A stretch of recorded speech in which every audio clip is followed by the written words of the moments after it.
Hello everyone, this is Paul with Auto Nucleus. We're looking at the 2018 Mazda 3 Grand Touring.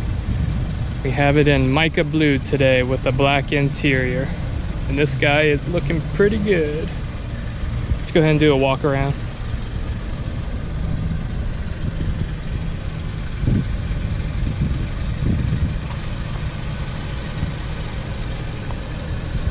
This one has a 2.5 4-liter engine.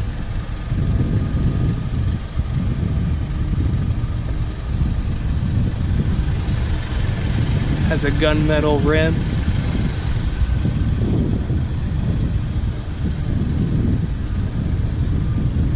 This one's MSRP at $26,670. So this guy just came out 2 weeks ago. I was talking to the salesman. It just hit the lot that around that time. Here's your key fob. Standard key fob from Mazda. We're gonna pop the trunk. Just hold the button. Hold the trunk button. It should open.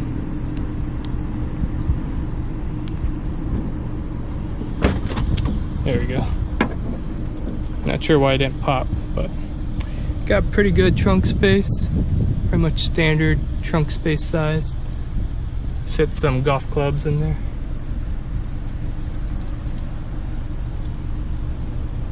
Go and close it up.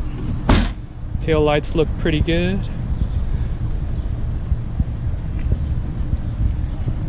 Got a little rear spoiler. I'm not sure if you guys can see that.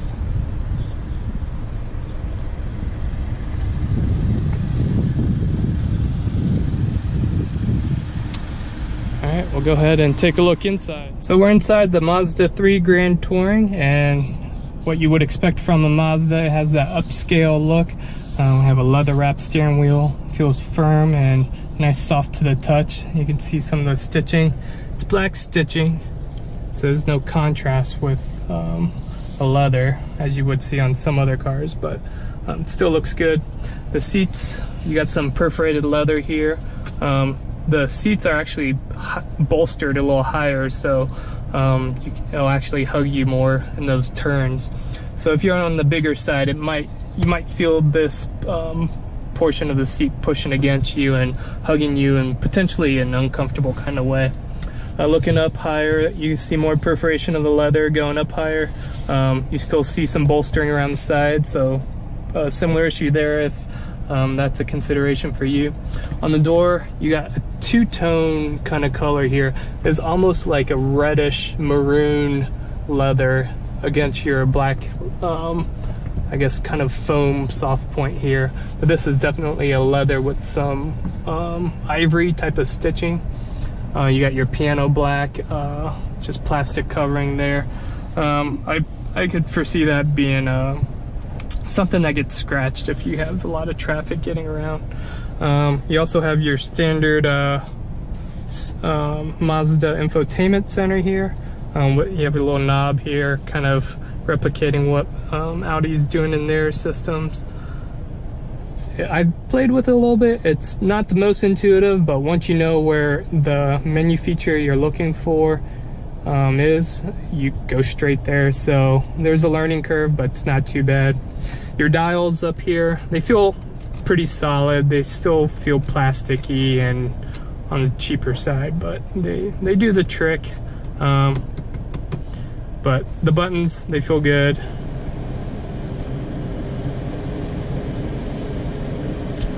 You got your standard buttons here to direct where your airflow is going. So you don't have an extra knob to do that. So it's a little different what Mazda's doing, but it still works. And your button to direct how strong of fan flow you want are these two buttons as opposed to a knob. So that's a little different. You got your standard automatic shift knob. You got a manual mode with plus and minus. Let's see, you got nice little chrome surrounding here. As far as touch points on the dash, this is soft. That's actually harder, even though it looks like the same thing, so it's more plasticky. This does not move. This is soft, plasticky. So pretty much what you're touching is going to be soft. Over here on the door panel, again, your two-tone type of colors here. This is soft leather here. Got your piano again, piano black. This is somewhat soft, not too much. Your door lever is actually a chrome silver, so that looks pretty nice. Control your air vents standard way you would expect.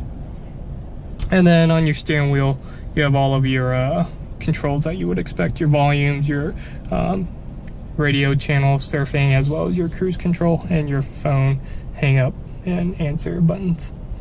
On your dash, I'll go ahead and shut the car off again. So you take your key fob as long as you're inside the car, you put your foot on the brake, and then you see your nice little button over here. You click, the button will light up green when you have your foot on the brake and you're ready to start it. And then once you're ready to go, you push the button and it starts up. And then if you have the heads-up display, it'll turn on as well. So in the Grand Touring, you also get the moonroof. It's again just a standard size moonroof, not a panoramic. You do have a two-tone interior here, from the black here and the lighter colors on the on the upper surface. So kind of gives you that more airy feel, which is good. Here in the center console, you again get that two-tone color. It's kind of that same color that you find on the door. You got your cup holders. Brought my bottle again. Looks pretty secured in both spots. You can't fit the bottle in the, well, I guess you can. You can fit the bottle in the door, but it doesn't look like it was designated, but it would work. I usually just put my umbrella in that spot, but I usually put my water bottle in something like this. Inside the console, you got standard 12-volt cigarette lighter. I don't see a USB. Oh, your USB is actually right there. I'm not sure if you guys can see it. You got two USB ports there, so probably while you're charging, you can actually just throw your phone right there. This little tray comes out. You put your coins, or I don't know, whatever you want into that. But it's pretty small. You wouldn't store too much in there. Something else I forgot to mention. This covers up if you don't want to show all your bottles and stuff, or maybe you just keep junk in here. You can cover that up when you have a date. Let's see, we'll go ahead and take a step into the back seat. Oh, speakers, I forgot to talk about that. In the Grand Touring, you get the Bose speakers, so that's a more premium feature. I think on the lower trims, you just kind of get a non-branded speaker system. So the Bose speakers sound pretty good. I would opt for that. So I'll go ahead and go in the back.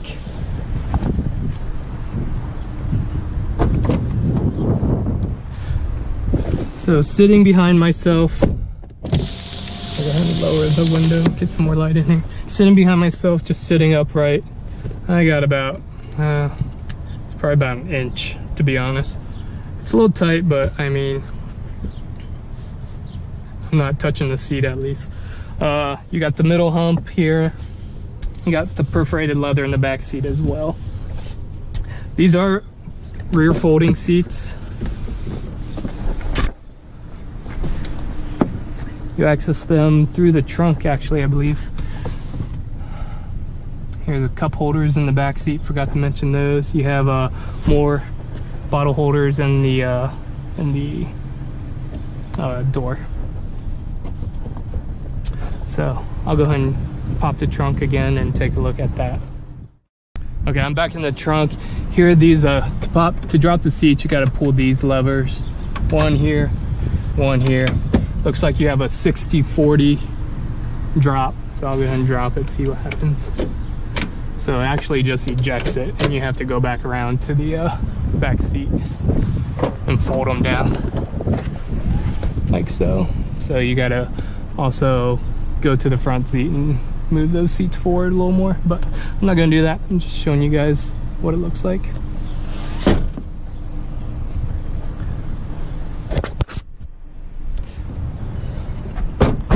I'll go ahead and look at the under the hood, see what we got up here.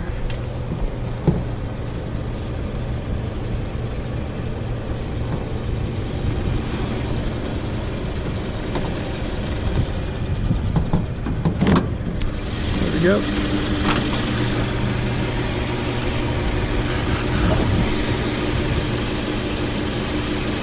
Here's Mazda Sky Active technology. Got your oil in, your oil check as well. Everything seems pretty accessible. I believe on the Mazdas your oil filter's on the bottom, so while you're down there to let the oil out, that's where you would go to do that. So as far as that goes, that's the Mazda 3. Oh, I do want to show you what it's like to set up your phone to the car. So I had to look it up a little bit earlier. You go to settings, which is your far right option. I guess you got to turn on. I'm not sure why it won't let you, but go over here to your far right, and under devices, Bluetooth, then add new device, and then it says it's discoverable for 100 and something seconds. So go to the Bluetooth settings of your phone, and then for me Mazda popped up, and then it says pairing request, so I'll click pair. Yes. There's connection, waiting, pairing in progress. So it does take a few minutes.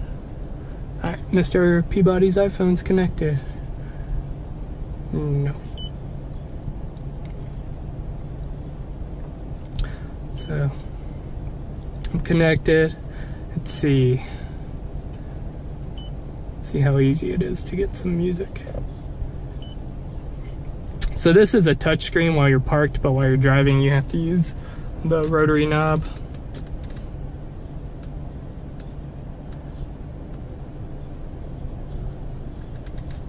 Let's see. This is what I mean, and where it's kind of hard to find what you're looking for.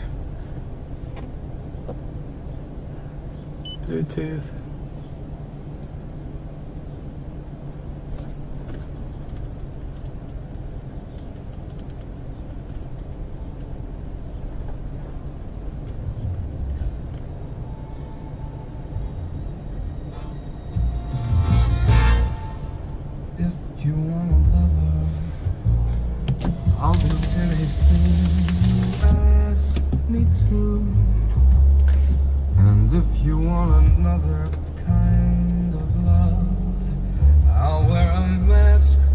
So the speakers sound good.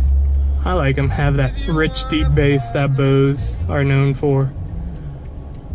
But yeah, it wasn't too hard to figure out how to set up your phone to the Bluetooth. But the learning curve's probably the hardest. Once you know how to do it, you know how to do it. You have your time up here. Also, I forgot to talk about, you also have some information gauges on the dashboard. Not sure if you can see it. You have your temperature, your gas gauge, you have a digital readout for your miles per hour. You have your range to empty, your average miles per gallon, your current miles per gallon, your average miles per hour, and then you just cycle back through in circles. But yeah, it's a nice car. You do get that luxury feel that Mazda's going for. So I like it. I like it. Your glove box as well. So I mean, it's kind of standard size glove box.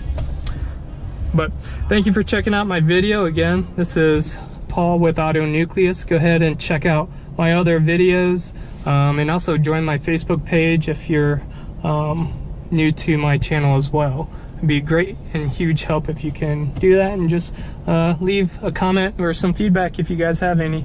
Thanks again for joining. I'll have a test drive of this Mazda 3 out there as well, so I'll put a link in the description. So thanks again.